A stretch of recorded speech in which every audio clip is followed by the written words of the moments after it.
everybody in attendance tonight, and for all those watching at home, to the September 28, 2023 Town of Webster Board Workshop.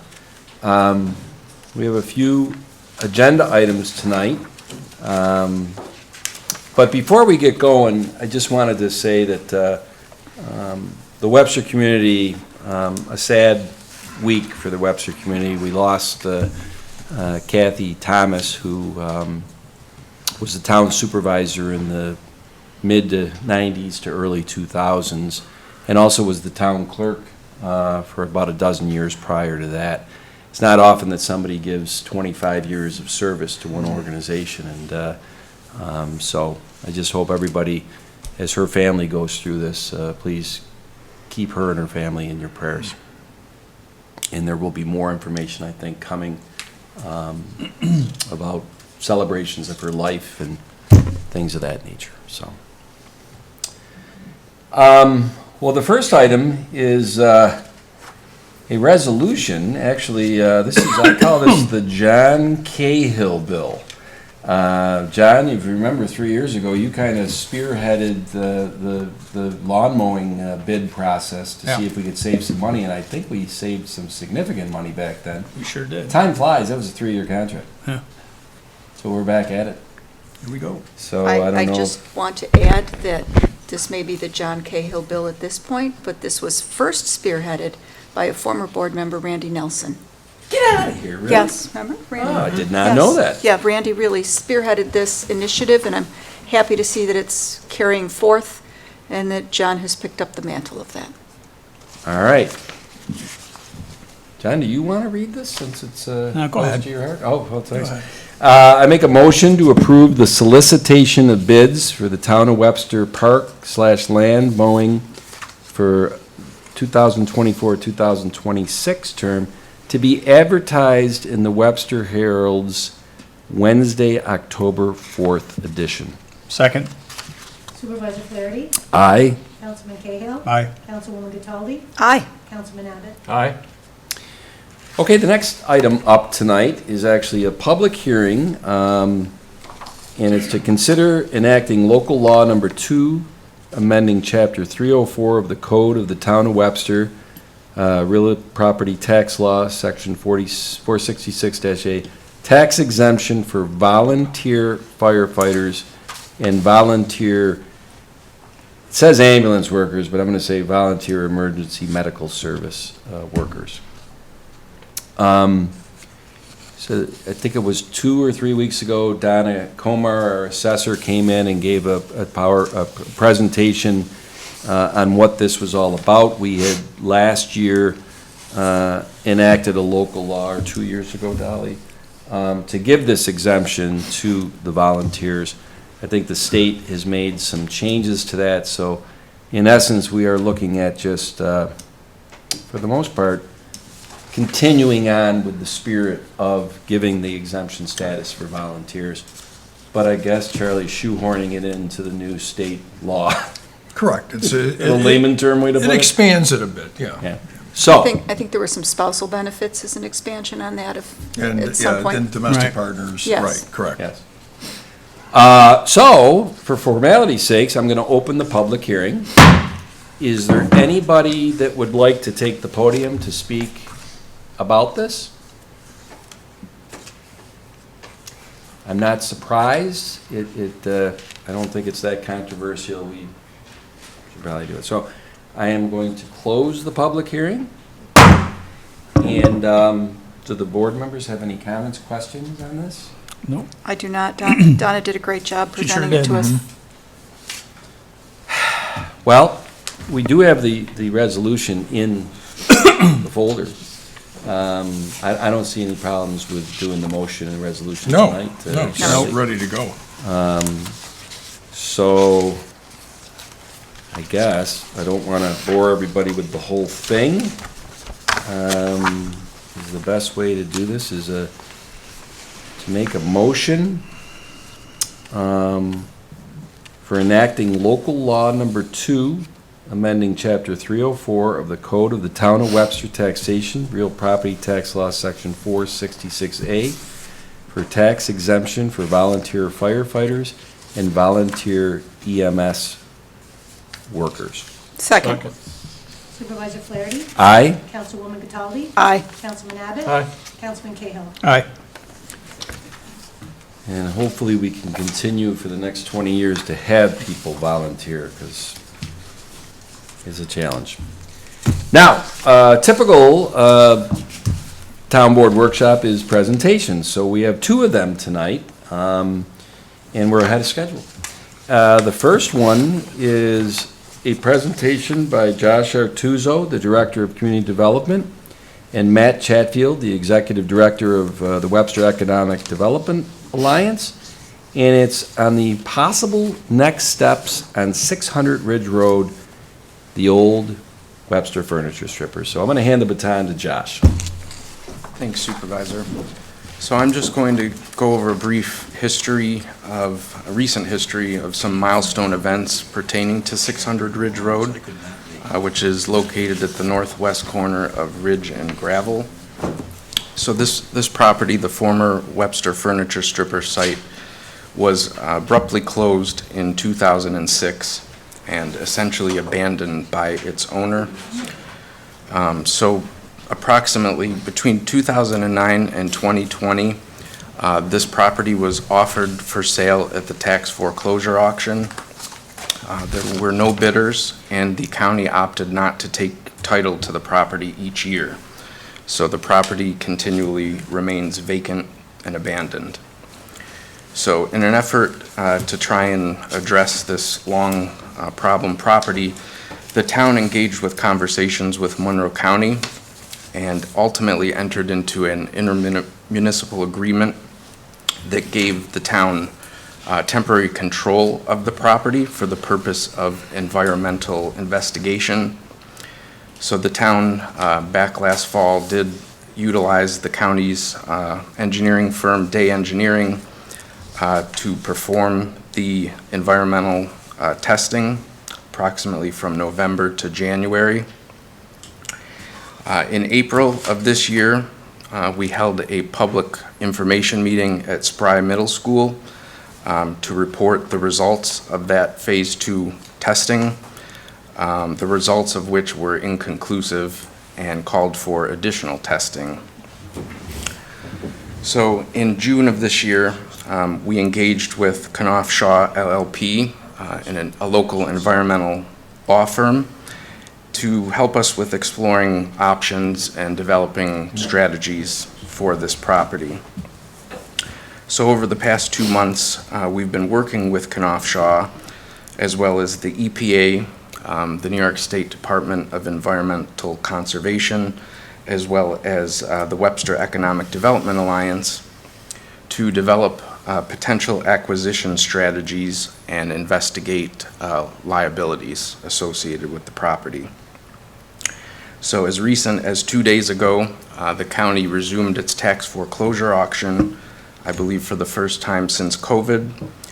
This property was once again offered for auction due to the delinquent taxes. There were no bidders, and the county did not take title of the property. Now I just want to go over some brief highlights of a broader effort for this West Webster area that we've been working towards. So back in July of 2021, the town was awarded $90,000 from the Genesee Transportation Council to complete a West Webster revitalization plan.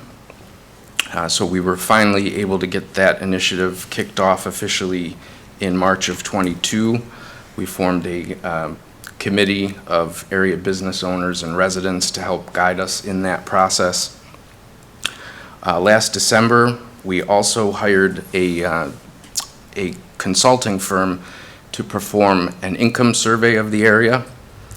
And the results of that survey indicate that the area income does meet hardship status for a variety of grant programs. In January of this year, WEDA applied for approximately $1.8 million in the Restore New York grant program to assist with rehabilitation of certain vacant properties within the area. And then in May of this year, we were able to finalize the plan, the revitalization plan document. One of the primary recommendations really emphasized the need to address the four corners, and this being one of them at 600 Ridge Road, definitely identified as a top priority. And I will be coming back to the board later this fall at a workshop to kind of discuss the contents of the plan, the recommendations, and pursuit of adoption and potential zoning changes that would help facilitate our vision for this area.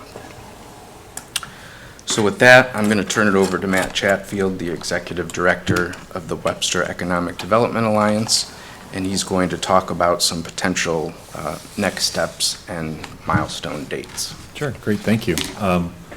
Actually, could we keep it on this slide real quick? I just want to add a little bit of color in between the lines from Josh's great summary here. So part of what's setting up the discussion that we're about to have is the county was actually the one that was given the temporary incidence of ownership.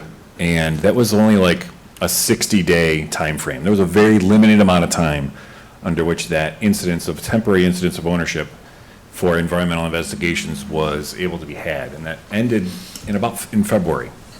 So ultimately, in order for although further testing was required, there was no time available to the town and the county to conduct further testing, nor was there really funds or access to the property. So there was it was really a multitude of issues that prevented further investigations, which is why we're going to talk a little bit about options for local control here moving forward. Next slide, please. Nope. Perfect. Great. So we've had numerous discussions, as in we've probably met nearly a dozen times between April and today, talking about what is the potential future path for 600 Ridge Road. Since the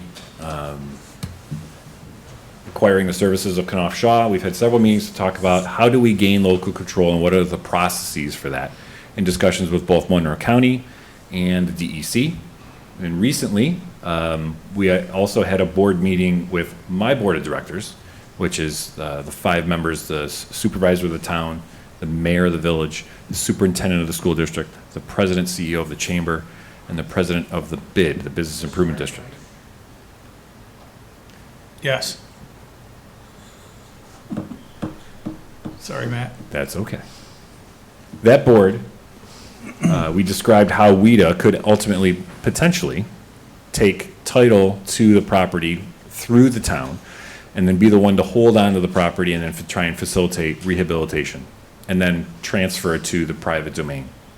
That is the ultimate goal. The ultimate goal is to not have this be held in the public domain for any extensive period of time, only to utilize the powers and benefits of either the municipality or the local development corporation, WIDA, to obtain proper funding and access to resources, specialized resources, through either the DEC or the EPA, to move forward with rehab and remediation as needed. We've clearly been doing a lot in the past 7 days here. Notice of this meeting. There was a town board discussion that took place last week. And I know that we were putting these materials together at breakneck speed today. We did not last Thursday have an executive session discussion on this. Perfect. So, Well, that was my mistake then. So the 26th, which was 2 days ago, the county did not receive any solicitations, any offers for the purchase of the property. We are continuing to discuss the potential sale of that property to the town of Webster for the sum of $1. And parts of that discussion are, how do we limit the potential liability of the town for doing so? There's a couple actions, and we do have Melissa Vale, one of our attorneys here.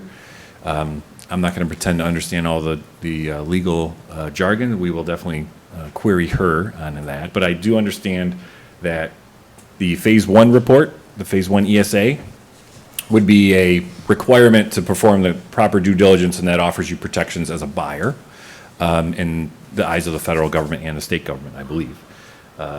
We also need to enter into an agreement, we as in the town of Webster, and potentially WEDA as a participant, enter into an agreement, a covenant not to sue with DEC, which provides further protections for any future remediation actions that would happen.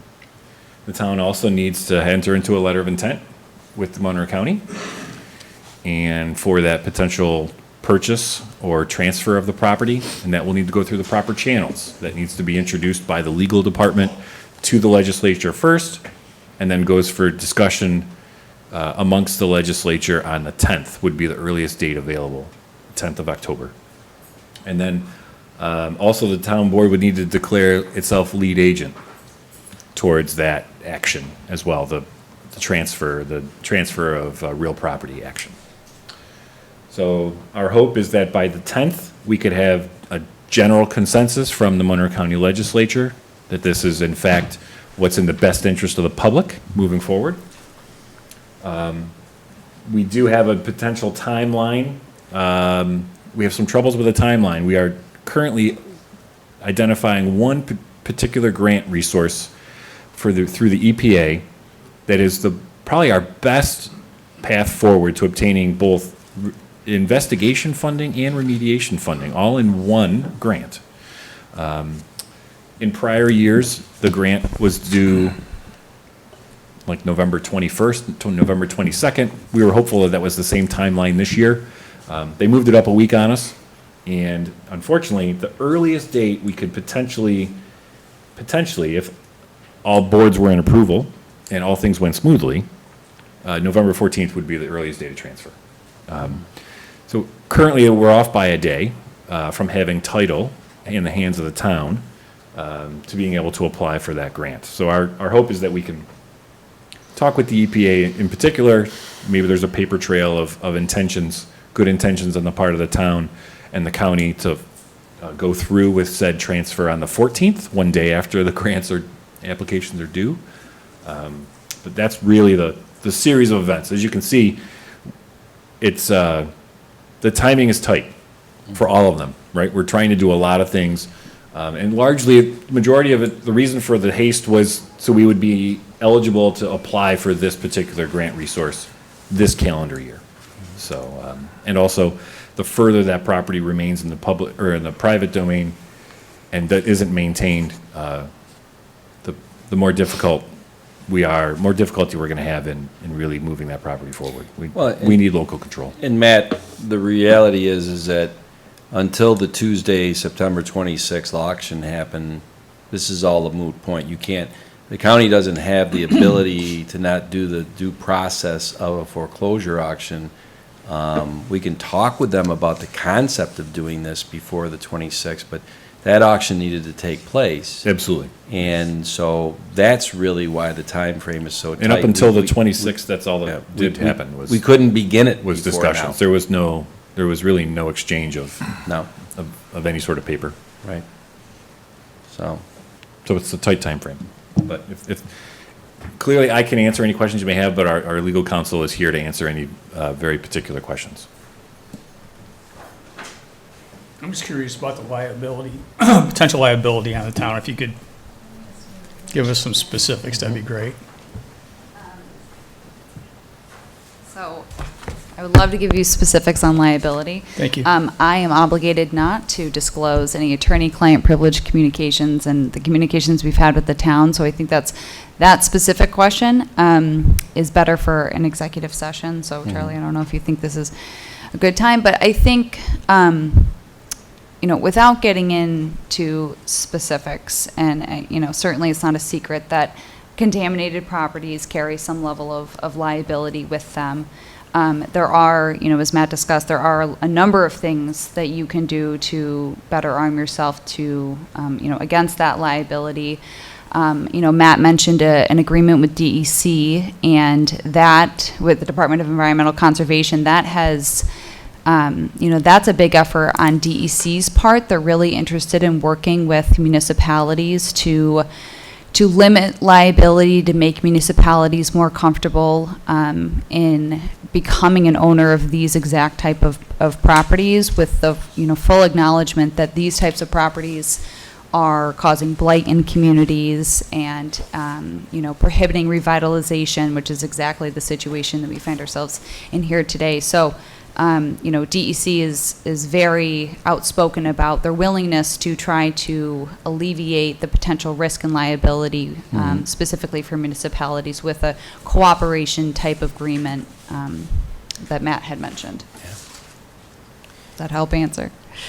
And I think it's important to understand that, it's been 5 months, but on April 13th or whatever at SPRI, we did a presentation, Mary Harrington, Josh Artuzo, and Matt Chatfield, that took a 400-page, very technical Phase 2 testing report from Day Engineering and tried to show in layman terms what they found there. And it kind of debunked myths of the last 20 years. It is not as bad as I think people had made it out to be. And I think once the county saw the report on that, that's when they were more open to having this discussion with us. This is, granted, there's more testing that has to be done, so there's always a risk that something could manifest itself. But based on being, it's a 0.15 acre parcel, it's a postage stamp. Based on the boring holes going 6 inches, the boring holes going 20 feet, the water testing, there doesn't seem to be anything that is going to cause, an unusual amount of remediation. We have to finish the testing. If we do this, there's always risk. The DEC agreement, I think, really would help go a long way, Charlie, in minimizing that risk. And certainly, as Matt described, the mechanism of the EPA grant almost is perfect for this scenario. Exactly. Correct. Yep. So, And I will just say this is certainly not the most contaminated property I've ever seen, not even close. And the next steps that were provided, I think, in the Phase 2 or that Day had offered were, pretty standard and nothing shocking. and I don't, when Matt said, here's this tight timeline that you're sitting here, really, next week, we would have to consider three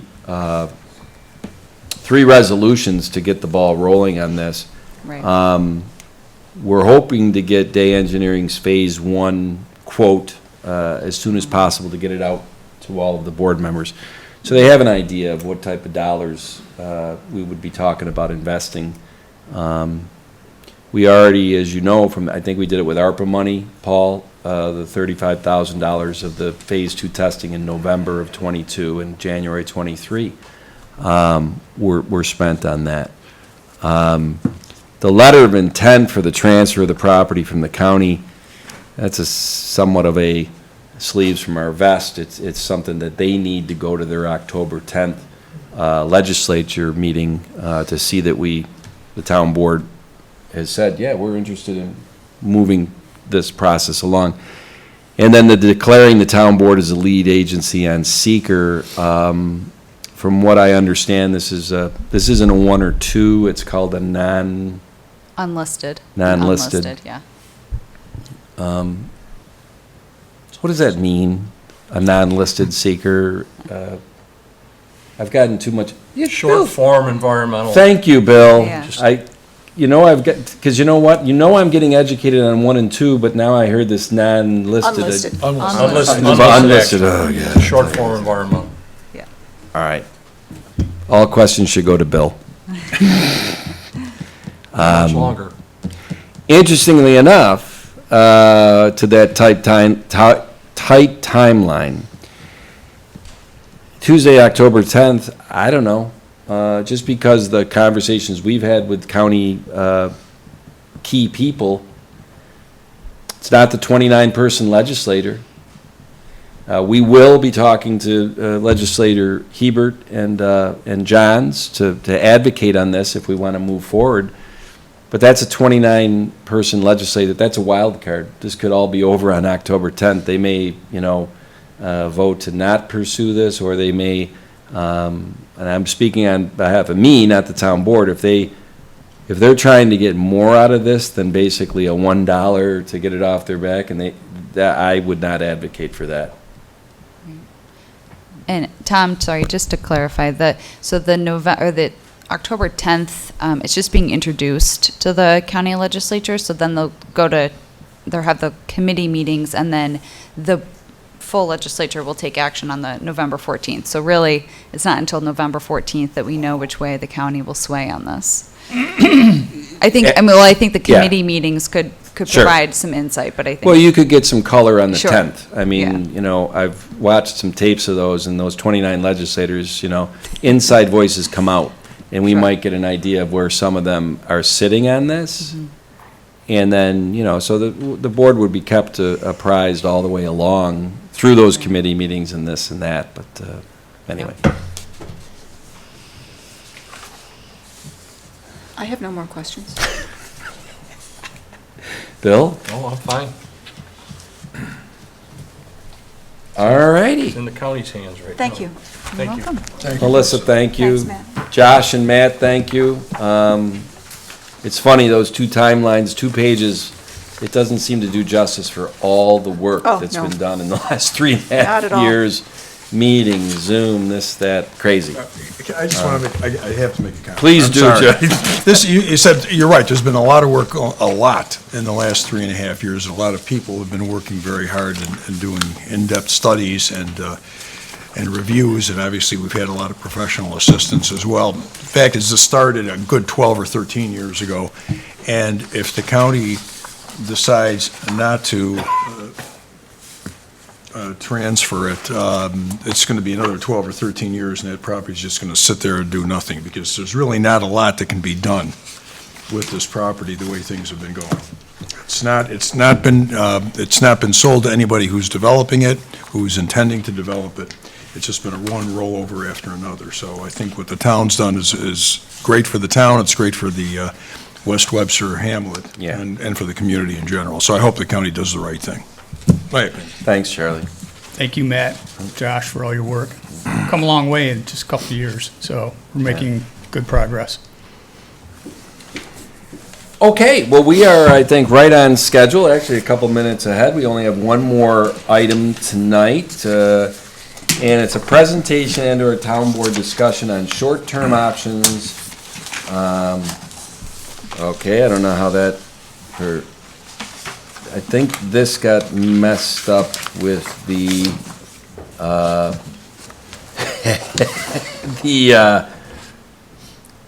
the resolution we just did in the public hearing. So this agenda item is on the short-term options and long-term options for EMS in the town of Webster. The volunteer EMS personnel, that is more up in the public hearing section. Now, I'm not going to move off of the dais. I think I can just present from here. I guess because I did the presentation on May 25th at a town board workshop, I guess I'm going to do the presentation of this one 4 months later on September 28th. So, Josh, you'll help me with moving along in this. It's not a 30-screen PowerPoint like on the 28th of, or 25th of May, so my presentation should go pretty quick. All right, moving to the next page.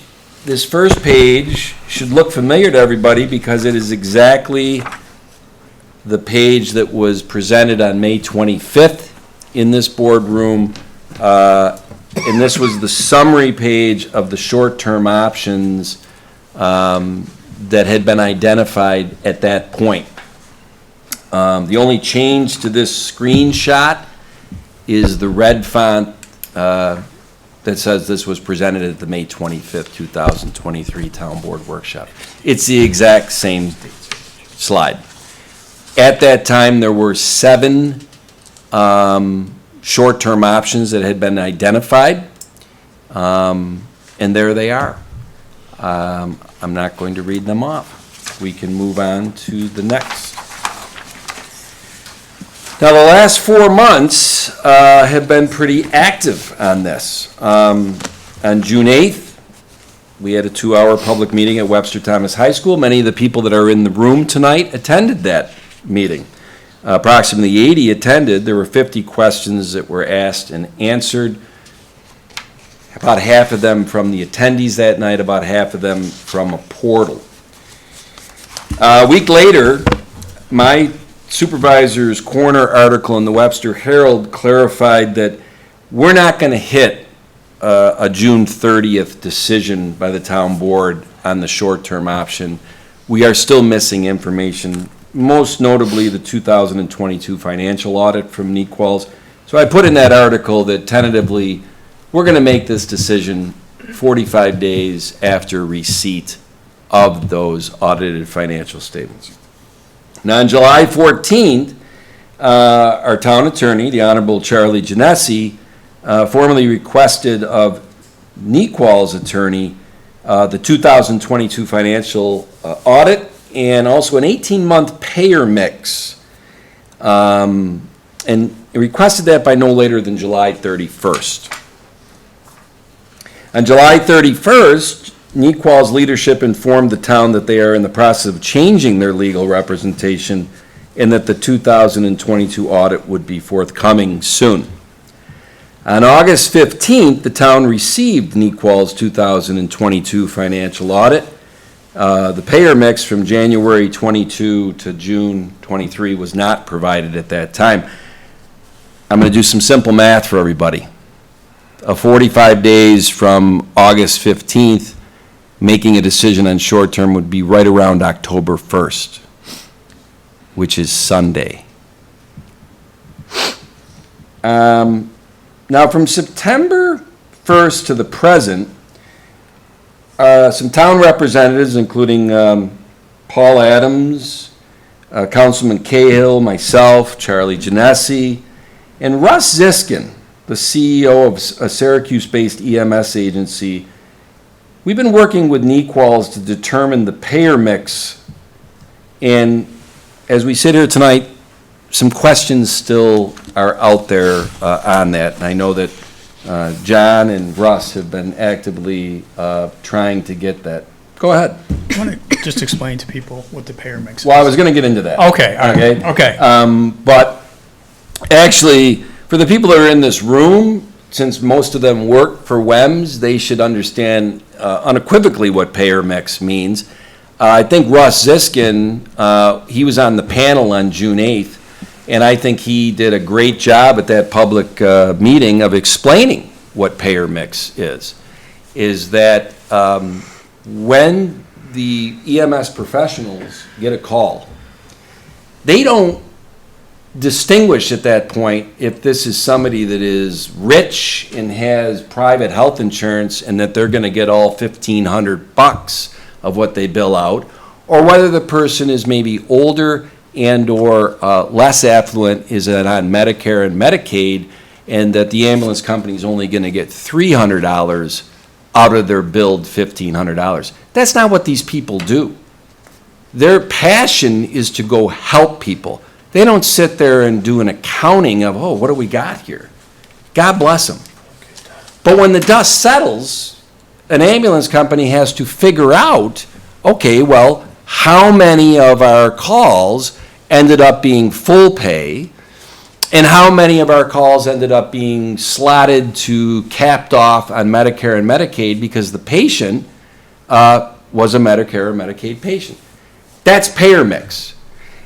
Really simply, if your whole town was just a bunch of rich people, per se, and every call you went on got full pay for that call, that would be a really financially great ambulance company to run.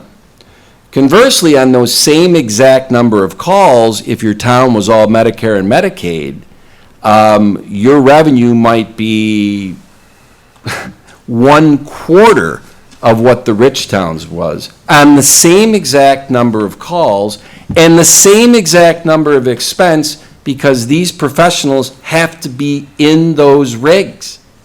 Whether they're going to a call or not, they're getting paid. So that, in essence, is the foundation of payer mix. And I think Russ Siskin did a wonderful job that night explaining how his company, Nova, Northern Onondaga Volunteer Ambulance, out of the Clay, New York area, has a 17% payer mix for full pay commercial. 17% of their billable calls are the full payers, and it makes up 50% plus of their collected revenue. Now, that might be TMI for everybody on payer mix, but what every EMS agency's CFO will tell you is that payer mix is uber important to analyze the financial viability of an EMS agency and where or where not they need some subsidy from local governments. So the reason why payer mix is such an important factor here is that we go back 14 months, and on July 28th, Ahmed Mustafa, the CEO and chairman of the board of WEMS and Nequals, stood on the podium and said, we need a tax district as soon as January of 23, and we need an initial funding of $800,000. That's very difficult for us as a town board, and Paul as the finance chair, to understand, well, do you need $800,000?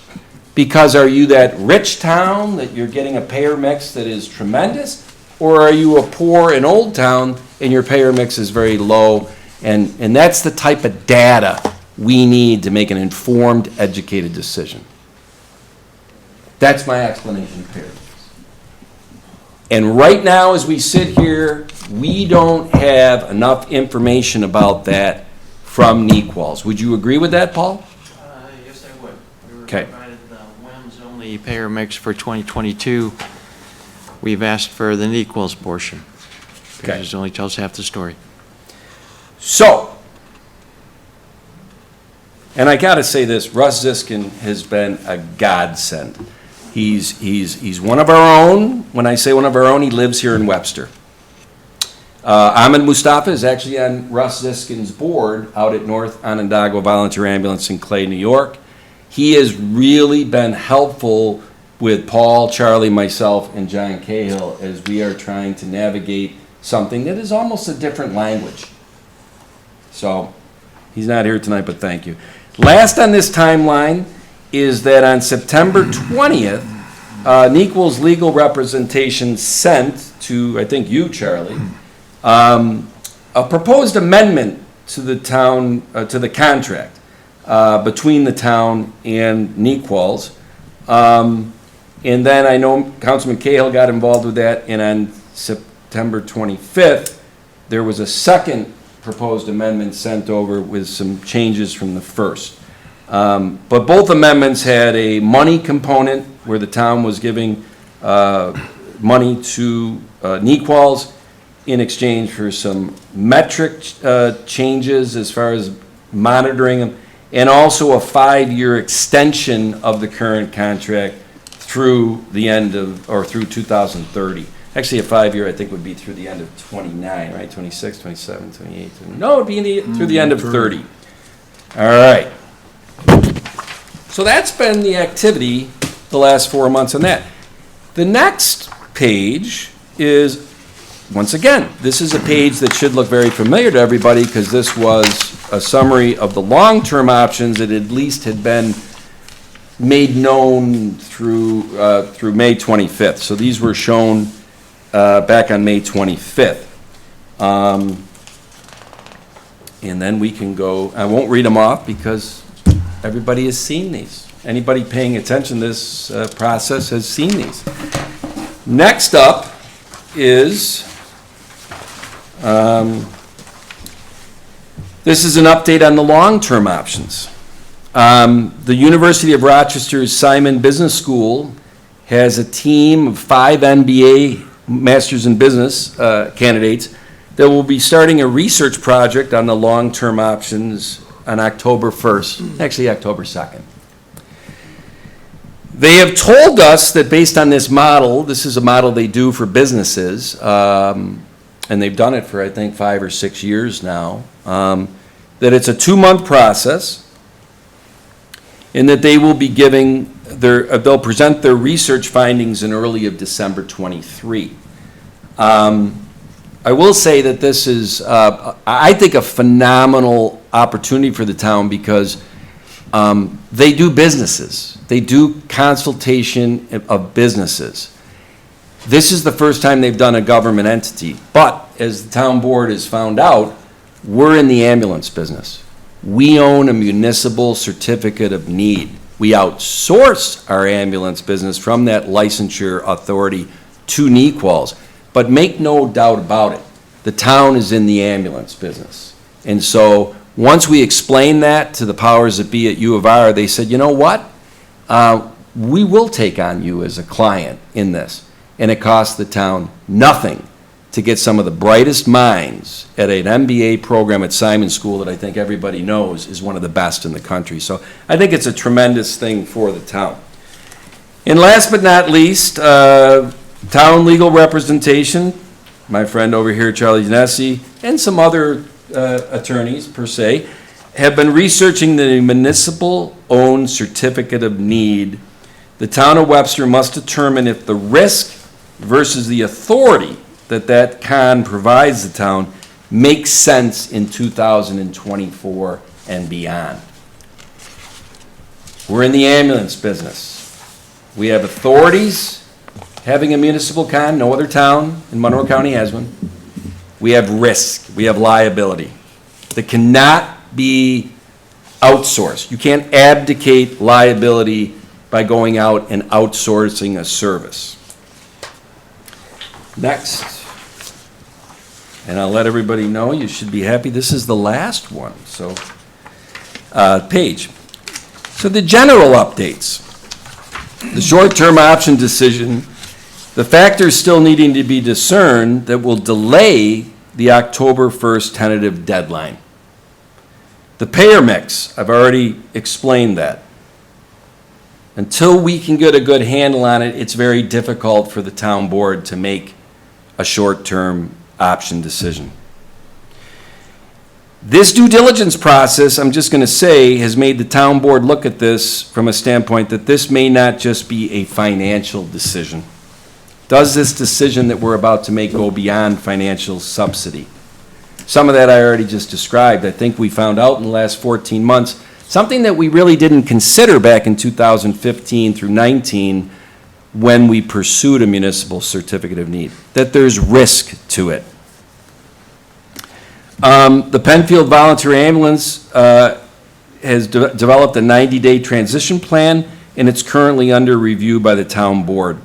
I mention this because the screenshot of the 7 short-term options from 4 months ago, right on there, one of them was going to Penfield Volunteer Ambulance. So we continue to do our due diligence.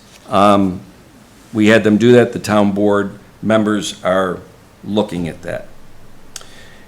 2 other things, the non-disclosure agreement that I think has been very much highlighted in the community, the NDA, they call it, that was done in November 2022, is believed to be unenforceable by the Committee on Open Government based on the current contractual relationship. The town continues to honor the spirit of that NDA with NEQUALS, but due diligence information will be made public if NEQUALS factors into the short-term decision. And last but not least, the current 5-year contract, which is from January of 2021 through December of 25, on the town's outsourced CON authorities to NEQUALS covering the BLS and transport, has a 90-day termination clause by either party with no penalty.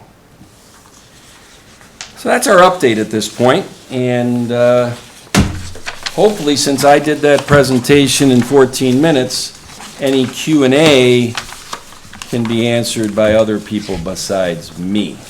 And as workshop rules of engagement are, that Q&A comes from the town board members and the town department heads, not a public meeting.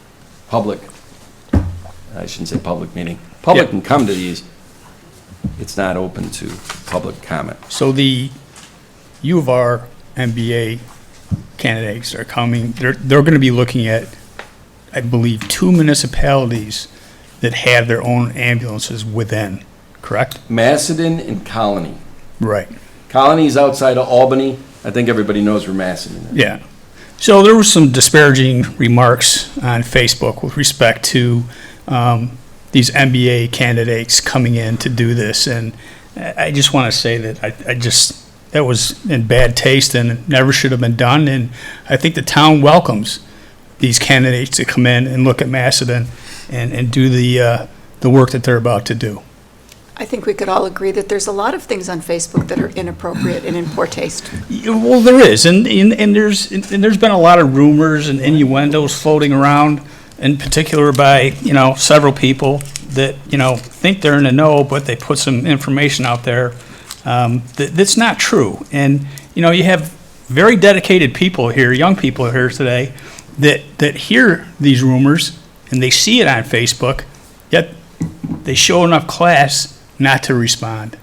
And we appreciate your dedication to our community and also having the class not to respond back, which must be very, very difficult to do.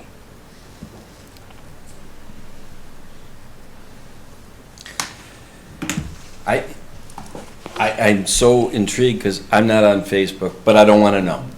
No, No, I don't want to know. it's best that way. No, Yeah. you don't. I sleep at night, I guess. Yes. Well, that's not true. I do have Kim Doyle in the supervisor's office, who is awesome. She lets me know if there's something on Facebook that I should know about. And I trust her judgment. Yes. So I do get some semblance. I don't have any further questions on the presentation tonight. I just want to thank both you and Attorney Genesi and John Cahill for all the time that you have put into this. Paul Adams, you've been an integral part in gathering all this information. I just want to thank everyone and those in the room who have tried to get us to this point. And there's still some work to do, but we've done quite a bit, and thank you for that. And to Tom's point with respect to Russ Siskin's assistance in this matter, I appreciate all his knowledge that he's brought in, and most importantly, his objectivity with respect to what we've been doing. He has many, many years in the business, and, I think he's really helping move this, moving this forward. And I think he's done it with a great amount of respect for all parties that are involved. I agree. I've been impressed by him. So have I. Yeah. If anybody gets to know Russ, he's a really funny guy, very successful. IT business or Two of them, I think, or cybersecurity, or he's got one son that's out in California who's a rocket scientist. I don't know, but he said from day one, John, listen, I live here for 10 years. My only interest in ambulances. I'm a little bit overweight, 58-year-old guy. Someday I'm going to have an ambulance called to my house, and I want to make sure that, Right. it's good. He is stuck to that. I mean, I think Yeah. that little anecdotal line, he's shown through none of this, and I know Paul and Charlie, you've been in meetings with him, very objective, fact-based. He's been great. And I'm sure he'll continue to be invaluable in this process as we move Yep, forward. he So. he will. I spoke to him again today, and whenever I call, he'll either pick up the phone or he'll call me right back. So he's been very helpful. Well, if there is no other questions or whatever, the 800-pound gorilla in the room or whatever is, well, if you're not making the decision by October 1st, when are you? I don't know what to say about that. I don't want to kick this can down the road any more than it has to. I would The say, financial payer mix. That bottom line, we have to have that information. Otherwise, you're not going to make a decision. Well, that's a simple answer, Bill. Yep.